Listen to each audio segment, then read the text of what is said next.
Hello everyone, very good evening to all of you. Good evening, guys. I hope you all are doing great, and I am your English educator Gauri Bhatt. And I'm welcome to all of you on my YouTube channel, which is English with Gauri Ma'am. So आइए आज session को पढ़ते हैं और देखते हैं कि आज हम क्या नया सीखने वाले हैं टॉप 200 क्वेश्चन सीरीज में। देखो कितने बच्चे ऐसे हैं जो सेशंस को वॉच करते हैं बट उसको लाइक और शेयर नहीं करते हैं। तो I would request to everyone, जितने भी बच्चे इस सेशन में आते हैं, इसको वॉच करते हैं, प्लीज़ आप लोग इसको जितना ज़्यादा से ज़्यादा हो सकता है शेयर करिए अपने सभी फ्रेंड्स के साथ। प्लस इसको सेशन को लाइक किए बिना मत जाया करिए, लाइक ज़रूर से कर दिया करिए। और चैनल को प्लीज़ सब्सक्राइब कर दीजिएगा अगर आप लोगों ने सब्सक्राइब नहीं किया हुआ है तो, क्योंकि आपका एक हल्का सा स्टेप, छोटा सा सब्सक्राइब करने का स्टेप हमें बहुत ज़्यादा कहते हैं ना कि बहुत ज़्यादा हमें स्ट्रॉन्ग बनाता है, बहुत ज़्यादा हमें और आपके लिए डेडिकेटेड बनाता है कि हाँ मुझे काम करना है, अपने स्टूडेंट्स के लिए करना है। तो प्लीज़ चैनल को सब्सक्राइब कर दीजिएगा, लाइक और शेयर कर दीजिएगा, ठीक है। इसके साथ साथ आप लोग मेरे साथ कहाँ कहाँ पर जुड़ सकते हैं, आप लोग मुझे इंस्टाग्राम पर और फेसबुक पर फॉलो कर सकते हैं, तो फॉलो ज़रूर से कर लीजिएगा। इसके साथ ही साथ आप लोग टेलीग्राम ग्रुप ज्वाइन कर लीजिएगा ताकि आपको क्लासेस की पीडीएफ और लिंक वगैरह वहाँ पर मिलती रहे। इन सब की लिंक्स मैंने नीचे डिस्क्रिप्शन बॉक्स में दे दी है, आप वहाँ से जाकर के ज्वाइन कर सकते हो, ठीक है। तो लेट्स स्टार्ट द सेशन। आइए देखिए, आज के जो टॉप 200 क्वेश्चन सीरीज है उसमें आज क्लास नंबर 4 है आपका, राइट। तो आज के सेशन में पूरा पूरा जो क्वेश्चंस हैं वो बहुत इंपॉर्टेंट क्वेश्चंस है। ऐसा नहीं है कि क्वेश्चंस आपको इंपॉर्टेंट नहीं है, बहुत इंपॉर्टेंट क्वेश्चंस है। आप देखो, एक रैंडम सीरीज चल रही है, आप लोगों को पता है कि अपकमिंग इस पूरे साल में 2024 के में आपके पास आईबीपीएस है, PO clerk, SBI PO clerk है, आरबीआई पीओ क्लर्क है, एनआईसीएल है, ठीक है। तो ये बहुत सारे एग्जाम्स हैं आपके पास, है ना। बहुत सारे एग्जाम्स हैं, हम बिल्कुल भी लापरवाही नहीं कर सकते कि अच्छा ठीक है चलो कभी हम कर लेंगे, कभी हम अभी पढ़ लेंगे, अभी तो बहुत टाइम है, अभी तो बहुत टाइम है। नहीं भैया, टाइम नहीं है। किसी एग्जाम्स में 220 डेज बाकी हैं, किसी एग्जाम में 250 डेज बाकी हैं, किसी एग्जाम में 210 डेज बाकी हैं। यही है आपका। मैंने आपको इससे पहले भी बताया हुआ है कि आपके पास कितने कितने मंथ्स बाकी हैं, और डेज वाइज भी मैं आपको बता दूंगी कि कितने डेज बाकी है। तो एक एक दिन हमारी प्रिपरेशन के लिए बहुत स्ट्रांग है, ठीक है। तो सेशन को लाइक शेयर कर दीजिएगा और लेट्स स्टार्ट द सेशन। पहला क्वेश्चन आपकी स्क्रीन पर है, एरर का क्वेश्चन है। Just let me know the right answer. जल्दी से मुझे बताइए कि इसका राइट आंसर क्या बनेगा। देखो क्वेश्चन आपके पास क्या है, क्वेश्चन को बहुत अच्छे से पढ़ो, ध्यान से पढ़ो। ध्यान से पढ़ने के बाद मुझे आप आंसर दो कि हाँ यू थिंक कि मैम यहां पर एरर हो सकता है, ठीक है।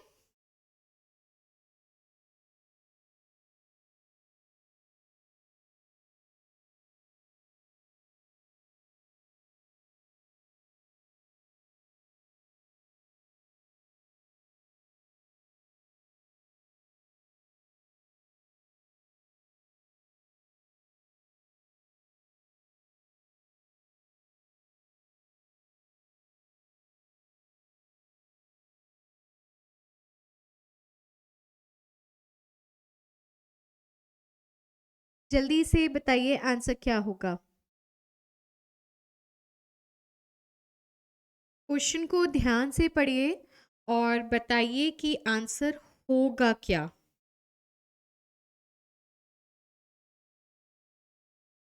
आइए जरा चेक करते हैं। देखो, टू बॉयज वर, क्वेश्चन क्या कह रहा है ध्यान से समझना, ठीक है। क्वेश्चन कह रहा है टू बॉयज वर। अब आपका जो सब्जेक्ट है सेंटेंस का वो क्या है, टू बॉयज। बॉयज आपका प्लूरल सब्जेक्ट है, इट मींस वर्ब भी आपकी प्लूरल लगेगी। क्लियर। ये एक बहुत छोटा सा और बहुत इंपॉर्टेंट रूल है आपके इंग्लिश का, जिसे हम सब्जेक्ट वर्ब अग्रीमेंट भी कहते हैं, कि जब कभी भी आपके सेंटेंस का जैसा सब्जेक्ट रहेगा वैसे ही आपकी वर्ब आएगी, है ना। अगर सेंटेंस का सब्जेक्ट आपका सिंगुलर है तो वर्ब आपकी ऑटोमेटिक सिंगुलर फॉर्म में जाएगी, और अगर आपके सेंटेंस का सब्जेक्ट प्लूरल है तो वर्ब आपकी प्लूरल फॉर्म में जाएगी। ये बहुत ही बेसिक सा रूल है सब्जेक्ट वर्ब अग्रीमेंट का, ठीक। आगे देखो, मतलब इट मींस फर्स्ट पार्ट में कोई भी एरर नहीं है। आगे देखते हैं, सेड टू जोविन। देखो, जोविनल का मतलब होता है चाइल्डिश, ठीक है, इसका मतलब होता है चाइल्डिश।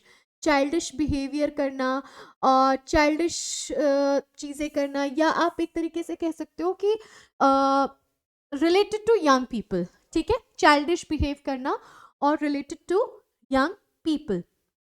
दूसरी चीज, सेंड आपका प्रेजेंट पार्टिसिपल है, प्रेजेंट फॉर्म है, ठीक है। सेंटेंस आपका वर्ड से आपको क्या पता चला, पास्ट में चल रहा है, इसलिए हम सेंड की पास्ट फॉर्म लगाएंगे जिसे हम सेंट कहते हैं। Is it clear? ये जो फॉर्म है ये पास्ट फॉर्म है, ठीक है। ये जो फॉर्म है आपकी ये पास्ट फॉर्म है, पास्ट फॉर्म है, इस चीज का ध्यान दीजिएगा। पास्ट पार्टिसिपल या पास्ट फॉर्म आप दोनों कह सकते हो। हम्म, वेरी गुड।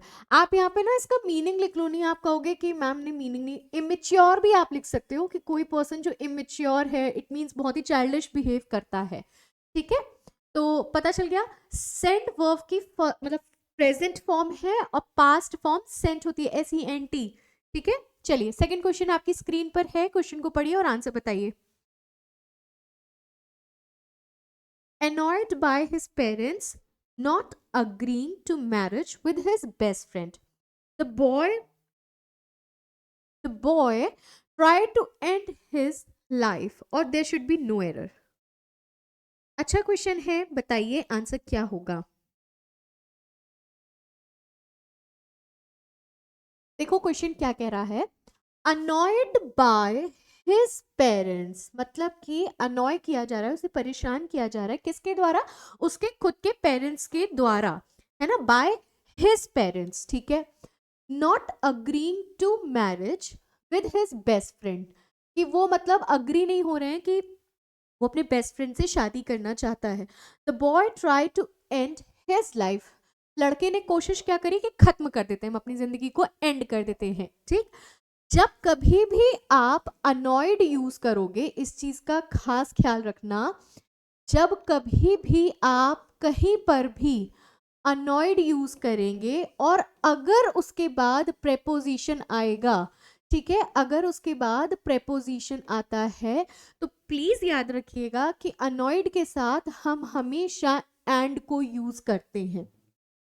अनॉयड के साथ हम हमेशा एंड को यूज करते हैं, एंड ही लगता है, अदरवाइज और कोई भी वर्ड उसके संग, मतलब एज अ प्रेपोजिशन की मैं बात कर रही हूं, तो नहीं लगेगा। अगर कभी भी अनॉयड के बाद प्रेपोजिशन आई है तुरंत बाद में, तो उसको हम फिक्स्ड प्रेपोजिशंस बोलते हैं, और फिक्स्ड प्रेपोजिशन में श्योरिटी होती है कि वही लगेगा हर केस में। तो यहाँ पर ये जो बाय दिया हुआ है, it should be at. Clear है? चलो देखो यहां तक अगर क्लियर है ना, तो एक बार क्लास को लाइक कर दीजिएगा ताकि मुझे पता चल जाए कि हाँ आपको सेशन समझ में आ रहा है। और इन केस अगर कोई कंफ्यूजन होता है तो आप कमेंट करा करो, मैं कमेंट सभी बच्चों के पढ़ती हूँ, आप लोग मुझे कमेंट किया करिए, मैं कमेंट पे रिप्लाई करूंगी आपको, ठीक है। चलिए बताइए, क्वेश्चन आपकी स्क्रीन पर है, ध्यान से देखिए और आंसर बताइए। देखिए क्वेश्चन क्या कह रहा है, in implementing changes administrators must ensure that e-governance is not reduced to an exercise in performance management alone।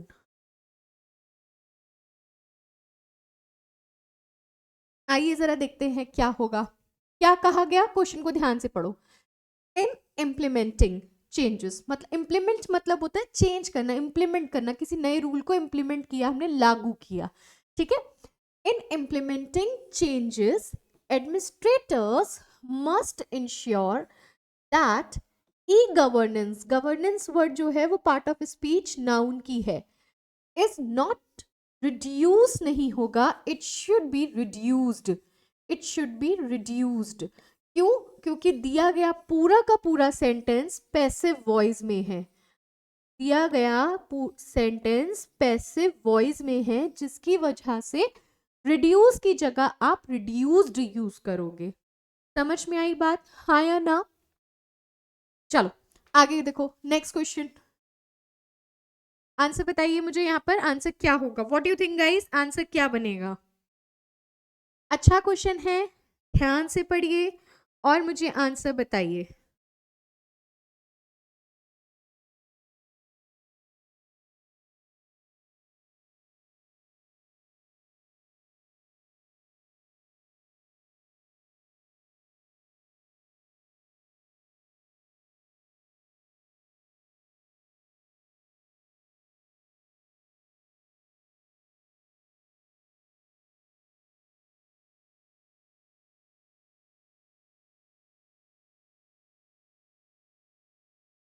चलिए बताइए, आंसर दीजिए।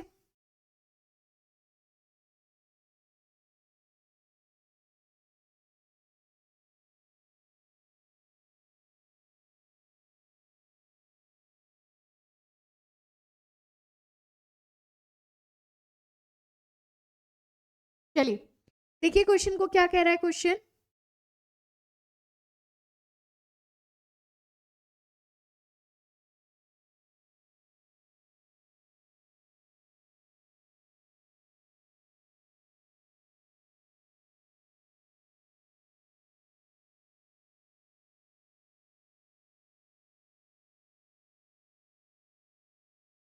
आइए जरा क्वेश्चन को देखते हैं। Reports from packing. अब आपको ये पता है कि बाइजिंग का फॉर्मर नेम है जो कि कैपिटल सिटी ऑफ चाइना में आता है, ठीक है। हैव नोटेड, उन्होंने नोट किया, how portraits of mister Mao has been. आपके सेंटेंस का जो सब्जेक्ट है वो है पोर्ट्रेट्स। पोर्ट्रेट्स का मतलब होता है किसी चीज की पेंटिंग या किसी चीज को दर्शाना, जो कि प्लूरल फॉर्म में है, जो कि कैसे फॉर्म में है, प्लूरल फॉर्म में है। इस वजह से आपके सेंटेंस की वर्ब भी प्लूरल फॉर्म में जाएगी।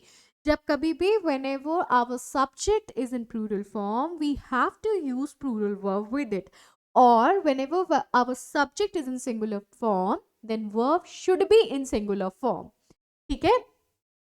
जब कभी भी सेंटेंस का सब्जेक्ट जैसा, एक देखो ये बहुत ही बेसिक सा कॉमन सा रूल है, आप लोगों को ये हमेशा रटा होना चाहिए।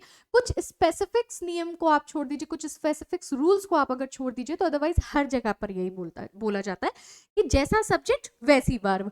वर्ब हमेशा सेंटेंस के सब्जेक्ट के अकॉर्डिंग लगती है, वर्ब हमेशा सेंटेंस के सब्जेक्ट के अकॉर्डिंग लगती है, ठीक है। चलिए बताइए, नेक्स्ट क्वेश्चन आपकी स्क्रीन पर है। You just have to tell me the right answer.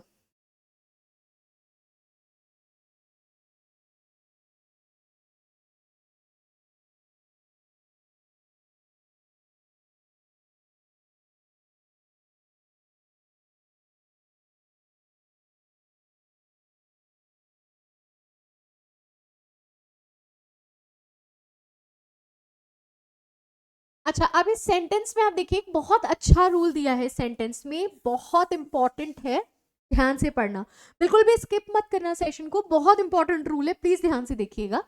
क्या कह रहा है, there is a beautiful. Beautiful आप में से कितने बच्चे जानते हैं कि पार्ट ऑफ स्पीच कौन सी है? ये पार्ट ऑफ स्पीच कौन सा है, मुझे कितने बच्चे बता सकते हैं? मुझे कमेंट में आंसर दीजिएगा कि ब्यूटिफुल आपका पार्ट ऑफ स्पीच कौन सा है।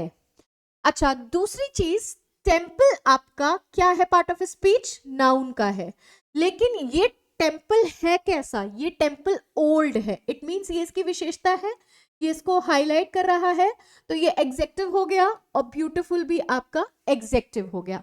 ये तो आपको पता है ना कि किसी भी चीज को हाईलाइट करने का काम, किसी भी चीज को सबके सामने हाईलाइट करने का या सब अलग दिखाने का काम कौन करता है, एग्जेक्टिव करता है, ये तो सबको पता है ना। अब आपने क्या बोला, there is a beautiful, beautiful भी आपका एक एग्जेक्टिव है, पॉजिटिव डिग्री है, और कैसा टेम्पल है, ओल्ड टेम्पल है, राइट। अब बात को ध्यान से सुनिएगा, whenever टू एग्जेक्टिव्स, जब कभी भी सेंटेंस के अंदर दो एग्जेक्टिव्स आते हैं और वो अलग अलग क्वालिटीज के बारे में बात कर रहे हो, मतलब सिमिलर चीज के बारे में बात ना कर रहे हो, ध्यान से सुनिएगा, ठीक है।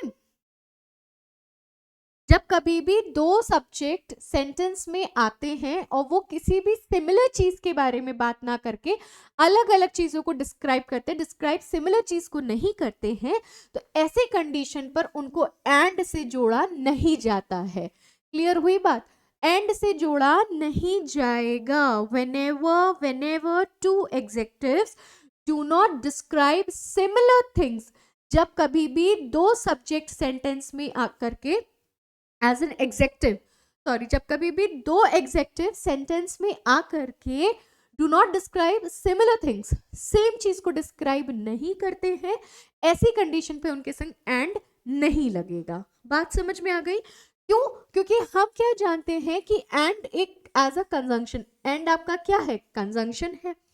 कंजंक्शन क्या करता है, दो पार्ट्स को जोड़ने का काम करता है। चाहे वो नाउन की हो, एग्जेक्टिव हो, प्रोनाउन हो, कुछ भी हो, लेकिन चीज कैसी होनी चाहिए, सिमिलर होनी चाहिए। जैसे मैंने बोला Ram and Shyam are playing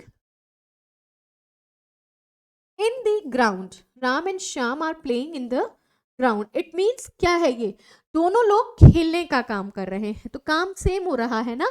तो जब कभी भी दो चीज एंड से जुड़ती है और वो सेम काम ना कर रहे हो तो आप एंड नहीं लगाओगे।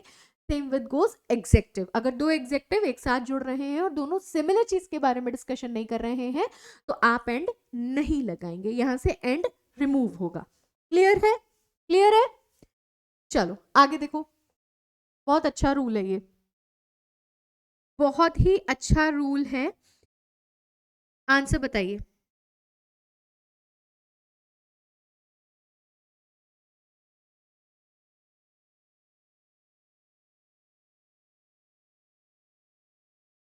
बहुत बहुत अच्छा रूल है ये, जल्दी से मुझे आंसर बताइए।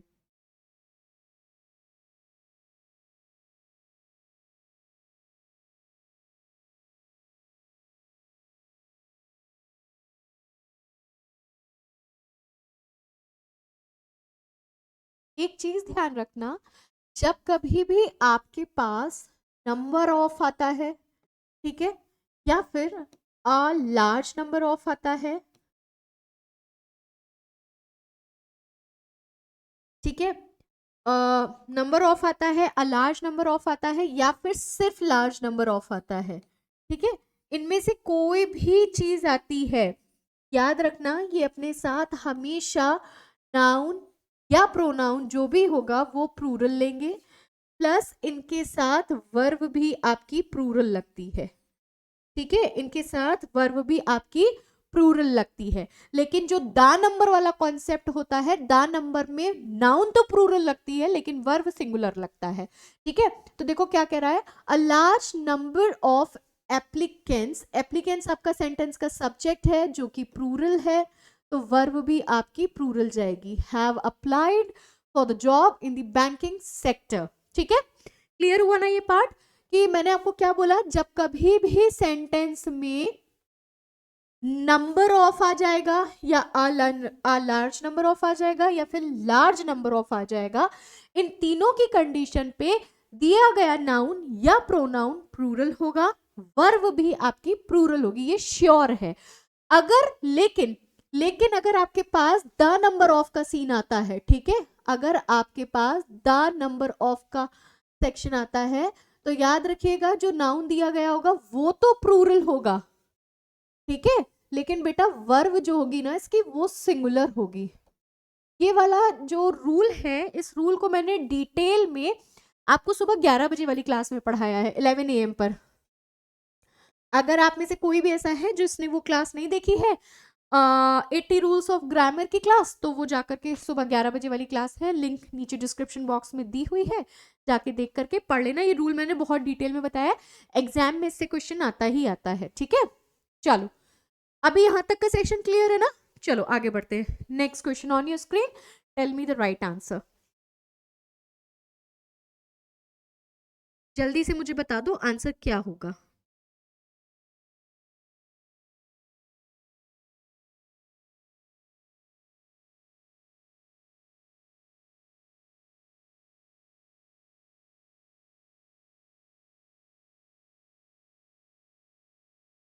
देखो क्या कह रहा है, if the other party, if the other party forgives us, forgive का मतलब होता है माफ कर देना, if the other party forgives us good enough, however if that person is not prepared, जो पर्सन है वो प्रिपेयर्ड नहीं है टू डू सो। अब देखो यहां से जो कॉमा लग गया ना, ये जो कॉमा लगा है इस कॉमा से ये डिफाइन हो गया कि अलग से अब एक सेंटेंस शुरू हो गया, इट इज हिम नहीं होगा, इट इज ही होगा, क्योंकि आप यहाँ पर किसके बारे में बात करें, सब्जेक्ट के बारे में बात करें, क्योंकि ऊपर तो कहीं सब्जेक्ट दिया नहीं गया। हम कभी भी सेंटेंस का जब करते हैं तो सब्जेक्ट लगाते हैं प्लस वर्ब लगाते हैं प्लस ऑब्जेक्ट लगाते हैं, यही तो होता है ना सेंटेंस का स्ट्रक्चर, तो यही होता है ना, सब्जेक्ट वर्ब ऑब्जेक्ट। जब कभी भी सेंटेंस का इस तरीके से होता है, सब्जेक्ट वर्ब ऑब्जेक्ट, ये सेंटेंस का स्ट्रक्चर होता है।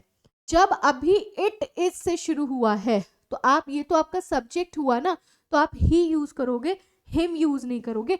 It is he who will have to burn in the fire of passions, not us. Is it clear everybody? चलो next question on your screen, let me know the right answer.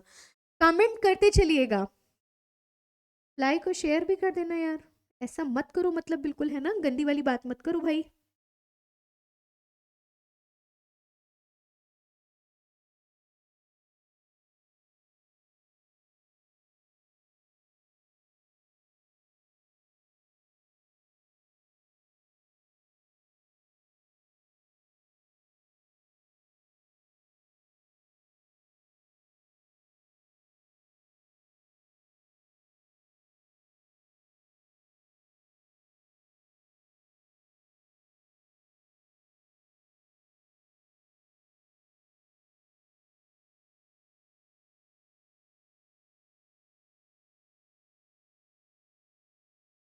आइए जरा check करते हैं, देखिए क्या कह रहा है sentence.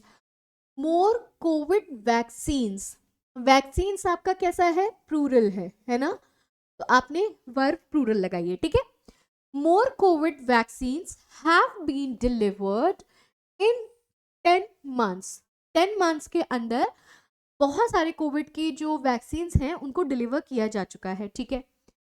Then any other vaccines, अब एक चीज देखो, ध्यान से सुनना, जब कभी भी आप एनी अदर का यूज करते हैं, ठीक है, तो इसके बाद जो आपका नाउन होता है ना, वो आपका नाउन सिंगुलर होगा।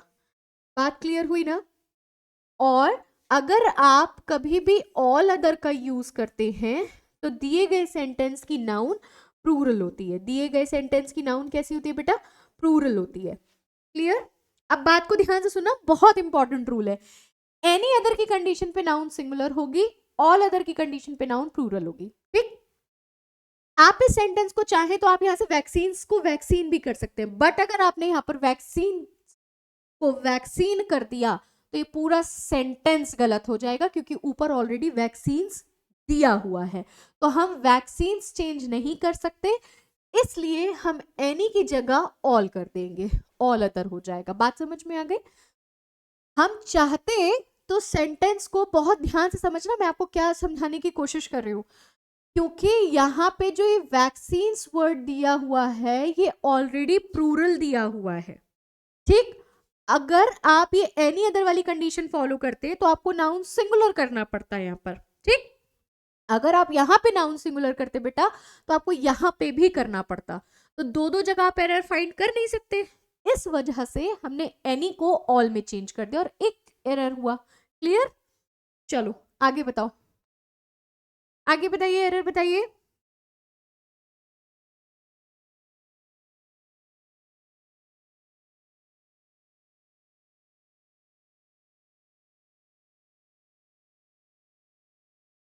देखो, after all it is us, not the other person, who has to be set free from the suffering resulted। Sentence आपका प्रेजेंट में है, इसलिए आप प्रेजेंट का ही वर्ब लगाओगे ना, तो it should B resulting. Okay, देखिए एक एक क्वेश्चन आपके लिए इंपॉर्टेंट है, ऐसा नहीं है आपने आज की क्लास अटेंड करी, मैंने आपको जितने भी क्वेश्चंस कराए उन सभी क्वेश्चंस में मैंने आपको अलग अलग रूल्स बताए। मैंने लार्ज नंबर का भी बताया, द नंबर का भी बताया, लार्ज नंबर बताया, नंबर ऑफ बताया, है ना, एनी अदर का भी बताया, ऑल अदर का कॉन्सेप्ट भी बताया, सब्जेक्ट वर्ब अग्रीमेंट का भी कॉन्सेप्ट मैंने इस वीडियो में आपको बताया। तो मतलब ऐसा नहीं है कि हम कोई एक पर्टिकुलर रूल लेकर के इस सेशन में चल रहे हैं, इसलिए अगर आप सेशन को स्किप करते हैं तो आप कहीं ना कहीं अपने इंपॉर्टेंट रूल्स को स्किप करते हैं, तो इसलिए प्लीज सेशन को स्किप मत करा करिए, बढ़ा बढ़ा के मत देखा करिए। मुश्किल से 10 से 5 मिनट का सेशन होता है, उसको आप बहुत आराम से अटेंड कर सकते हो, आपको बिल्कुल भी एकदम लार्ज उस पर अटेंड करने की जरूरत नहीं है, परेशान होने की जरूरत नहीं कि अरे इतना बड़ा सेशन हम कैसे अटेंड करेंगे, ऐसा तो कुछ है नहीं। तो सेशंस को डेली वॉच करा करो, लाइक और शेयर ज़रूर से कर देना अगर आपने सेशन लाइक और शेयर नहीं किया है, एंड प्लीज़ चैनल को सब्सक्राइब ज़रूर से कर लीजिएगा। अब हम आपसे कितने बजे मिलेंगे? हम आपसे कल सुबह 11 बजे मिलेंगे। 11 एएम की क्लास है, रूल नंबर 12 आपका डिस्कस होगा। इन सभी सेशंस की लिंक नीचे डिस्क्रिप्शन बॉक्स में दे दी गई है, प्लेलिस्ट भी आपको डिस्क्रिप्शन बॉक्स में दे दी गई है। आप वहाँ से जाकर के सारी चीज़ों को रिसीव कर सकते हैं, ठीक है? तो मिलते हैं आपसे कल सुबह की क्लास में, तब तक के लिए अपना ख्याल रखिएगा। Good night everyone, have a very blessed night to all of you. Thank you everybody.